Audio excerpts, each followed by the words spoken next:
In a dramatic escalation of trade tensions, former President Trump's tariff decisions have triggered immediate consequences for both American and Canadian economies, with the Windsor Car Assembly plant shut down, leaving 3,600 Canadian workers jobless. This development marks a significant turning point in US-Canada relations. The Canadian response, led by Prime Minister Mark Carney, demonstrates a calculated approach. Canada has announced a comprehensive retaliation package, including 25% tariffs on non-compliant U.S. imported cars under the USMCA agreement, targeting approximately $30 billion worth of U.S. goods, starting March 4, 2025. What's particularly noteworthy is Canada's surgical precision in their countermeasures. By specifically avoiding tariffs on auto parts, Canada protects the integrated production system that benefits both nations, showing understanding of North American manufacturing interconnections. The ripple effects are visible in public sentiment. Canadian citizens are actively boycotting U.S. products and canceling American travel plans. Some Canadians have even begun booing the U.S. national anthem at sporting events. Trump's additional tariffs on fertilizers and energy imports from Canada have puzzled economic experts, as these are essential materials for American farmers. This decision appears to contradict the goal of protecting U.S. interests. Canada's message is clear. While they respect their American neighbors, they won't be bullied by impulsive trade decisions. The situation raises questions about the future of US-Canada trade relations and the economic impact on both nations. As prices rise and supply chains adjust, American consumers may bear the heaviest burden of these restrictions. Analysis suggests that this trade war could lead to significant economic downturn for both countries if resolution isn't reached soon. The situation shows that in today's interconnected economy, unilateral trade decisions have complex and far-reaching consequences. Here's a 1875 character news story based on the provided content. In an unprecedented shift in North American energy relations, Canada has effectively divorced its longtime partner, the United States, leaving American consumers to face skyrocketing gas prices and economic uncertainty. This story isn't just about oil. It's about a friendship turned sour and the price Americans are paying at the pump. For decades, Canada supplied nearly 60% of U.S. crude oil needs, acting as a reliable partner in the energy sector. However, in a dramatic turn of events, Canada has pivoted to Asian markets, specifically China and India, who are offering better terms without the complications of tariffs or trade disputes. In just 3 weeks, this redirection resulted in a staggering 11.4 million barrel reduction in U.S. oil supplies. The impact is already visible at American gas stations, where prices have surged to $5.25 per gallon in California. U.S. refineries are operating at just 71% capacity, down significantly from 89% last month, leaving the American energy infrastructure gasping for resources. But the crisis extends beyond the pump. Steel mills in Michigan are grappling with a 22% increase in raw material costs, while food prices continue to climb, affecting everything from vegetables to beef. The Trans Mountain Expansion project now enables Canada to transport 890,000 barrels daily without U.S. involvement, effectively declaring energy independence from American infrastructure. Looking ahead, Goldman Sachs analysts project a potentially devastating 0.8% GDP decline by the second quarter of 2025 if this situation persists. China, CNU, and India have secured long-term contracts with Canada, committing to purchase 325,000 barrels daily for 15 years. This seismic shift in North American energy dynamics raises serious questions about the future of U.S. economic stability and the true cost of recent trade policies. As Canada forges new partnerships, American consumers are left wondering, is this the beginning of a new economic reality? Breaking news. Global markets reel. As Trump's tariff war triggers economic crisis. In what economists call the Great Trade Blunder, Trump's sweeping tariff policy has sent shockwaves through markets, with U.S. futures dropping 1,000 points overnight. The controversial plan, dubbed Liberation Day, is being condemned by world leaders and experts. The policy centers on Trump's unprecedented tariff calculation method, dividing a country's trade deficit with the U.S. by export volume. Indonesia received a 64% tariff based on its $17.9 billion trade deficit, despite no evidence supporting such rates. European Commission President Ursula von der Leyen stated, Europe didn't start this confrontation. We think it's wrong, but we're prepared to protect our people. The impact on American households will be severe. Experts project U.S. consumers will face an indirect tax burden of $6 trillion with prices soaring on everyday items. The average U.S. tariff will reach 29%, levels not seen since the Great Depression. Former Australian PM John Howard stated, "The stupidity of tariffs was settled years ago. They only increase local prices." Senator Rand Paul warned of political consequences, citing historical precedent. Canadian PM Mark Carney emphasized, "This will negatively impact the U.S. economy and affect millions of Canadians. We will fight these tariffs." Global economic damage is projected to reach $1.4 trillion. Professor Scott Lucas called it the dumbest, most economically illiterate speech he's heard. As markets react and international tensions escalate, the question remains: how long can the U.S. economy sustain this self-imposed strain? Stay tuned for updates. In a striking parallel to the 1930s Smoot-Hawley tariff disaster that cost Republicans congressional control for 60 years, current trade tensions with Canada are raising concerns about America's energy security and economic stability. Despite claims of energy independence, the United States remains heavily dependent on Canadian energy resources. Daily imports of 4.42 million barrels of Canadian oil, representing 60% of total oil imports, are crucial for American refineries designed to process heavy crude. This reliance isn't easily replaceable, as domestic production yields lighter crude unsuitable for these facilities. The situation extends to natural gas imports. Canada supplies 8.5 billion cubic feet daily, particularly critical for northern states during winter months. Any disruption could trigger price spikes and potential blackouts, especially impacting regions like New York and Michigan, where natural gas is the primary heating source. Canadian provinces Quebec and Ontario provide billions of kilowatt-hours annually to stabilize U.S. power grids. This crucial aspect of our energy relationship supports industrial production across several states. The current administration's 25% tariff on Canadian goods has prompted retaliatory measures targeting $155 billion Canadian worth of U.S. products. This trade war threatens both economic stability and energy security. While previous administrations pushed for projects like the Keystone XL pipeline, current policies seem to ignore this critical interdependence. Experts warn that if Canada restricts energy exports in response to escalating trade tensions, the U.S. economy could face severe challenges. The automotive industry remains particularly vulnerable to these disruptions. As winter approaches and energy demands rise, this trade dispute takes on added significance.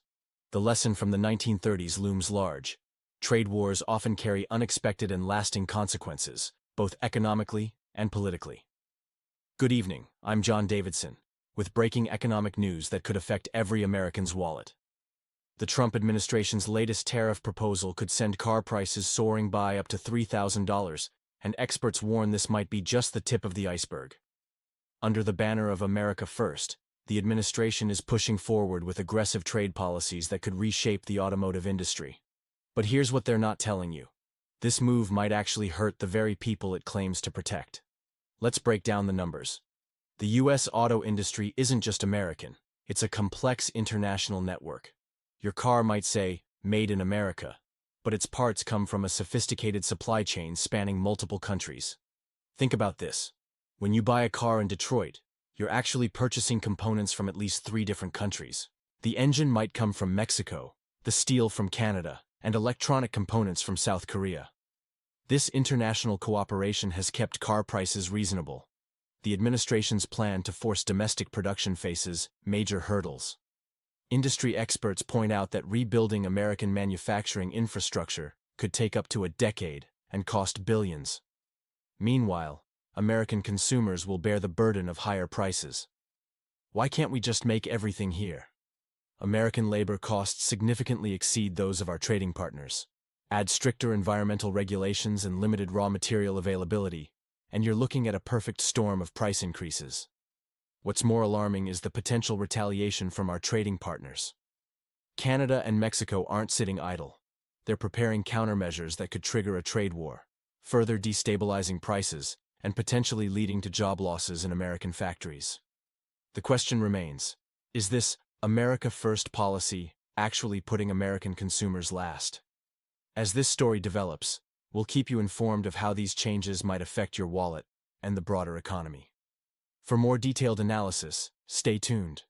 I'm John Davidson, and we'll be right back after these messages. In an escalating trade conflict between the United States and Canada, both nations are deploying aggressive tactics. The situation has disrupted North American markets, with Canada standing firm against Trump's punitive tariffs. Trump's tariffs are unprecedented: 250% on Canadian dairy products and 50% on steel and aluminum, directly impacting Canada's core industries. Canada's response has been equally bold, with multiple countermeasures that could reshape their economic relationship. Ontario Premier Doug Ford's threat to cut power supplies to the U.S. Northeast is perhaps the most dramatic response. With Ontario providing 25% of the energy needs for U.S. northeastern states, this threat could affect thousands of American businesses and millions of households. The cancellation of a $100 million Starlink contract further demonstrates Canada's resolve. This decision targeting Elon Musk's satellite internet company sends a clear message about opposing Trump's trade policies. Canada's control over critical minerals provides significant leverage. With growing global demand for electric vehicle batteries and high-tech components, Canada's mineral resources are increasingly strategic. The U.S. manufacturing sector heavily depends on these resources. The economic implications are widespread. U.S. consumers face higher prices, while supply chain disruptions threaten various industries. Economic experts warn of potential recession risks for both nations if the trade war escalates. The situation reflects broader global trade disputes where economic interdependence becomes both a vulnerability and a weapon. Ford's administration has indicated it will use every available tool to defend Canadian interests. U.S. manufacturers are particularly concerned about access to critical minerals and resources. With Canada controlling key supply chains, any disruption could significantly impact U.S. manufacturing capabilities, especially in high-tech and defense industries. Breaking news: economic turbulence hits U.S. markets as Canada holds strategic resource card. In a dramatic turn, the U.S. economy faces challenges as Canada leverages its control over critical mineral resources, particularly nickel, amid trade tensions. Ontario, which supplies nearly half of America's nickel needs, holds a powerful bargaining position in the ongoing dispute. Market analysts warn as the Dow Jones experiences its largest drop in 2 years, falling 900 points in one session. This decline comes as President Trump maintains controversial tariff policies, despite evidence of their negative economic impact. We're seeing unprecedented volatility, says analyst James Morrison. Trade tensions with Canada and uncertainty over essential resources are creating a perfect storm in markets. The automotive and technology sectors, dependent on Canadian nickel, are vulnerable. Ford Motors has highlighted Ontario's potential to use mineral exports strategically to force U.S. negotiations. American consumers face rising prices for everyday goods. The administration's tariffs are causing supply chain disruptions and increased production costs. President Trump dismisses recession concerns as temporary, but economic indicators suggest otherwise. Business leaders report mounting challenges, with many considering production cuts and hiring freezes. Public sentiment shifts as town halls fill with concerned citizens. Recent polls show growing dissatisfaction with economic policies as job security concerns rise and purchasing power falls. The situation highlights the delicate balance of international trade relationships and resource dependencies. As Canada considers limiting strategic resource exports, the U.S. faces difficult choices about its economic direction. Stay tuned for continuing coverage of this developing story that affects every American's wallet and the nation's economic future. Breaking news: economic tensions between the United States and Canada have reached a critical point, with both nations engaging in what experts call the most significant trade war in North American history. In a series of dramatic moves, Ontario has launched aggressive countermeasures against U.S. trade policies, causing immediate ripple effects across industries. Premier Doug Ford made headlines by declaring he would cut off their energy with a smile on my face if U.S. tariffs continue. The province has terminated its contract with Starlink, barring American companies from government contract bids. This decision shows Canada's willingness to leverage its economic power against U.S. trade aggression. A major blow comes from the Liquor Control Board of Ontario, LCBO, the world's largest liquor distributor. Their halt of American liquor imports has resulted in a $1 billion loss for U.S. producers. Industry analysts suggest this could severely impact the American spirits industry, particularly in states dependent on Canadian markets. Canada has implemented a 25% tariff on $155 billion worth of U.S. goods, with $30 billion taking immediate effect. This move targets key sectors of the American economy, showing Canada's resolve in protecting its interests. Democratic leaders are using this situation to highlight how these trade tensions impact everyday Americans. Recent polls show growing public concern about economic stability and trade relationships. Economic experts warn that this trade war could lead to significant job losses and market instability on both sides. With Ontario's threat to restrict electricity exports to the U.S., the situation could worsen, particularly for northern states dependent on Canadian power.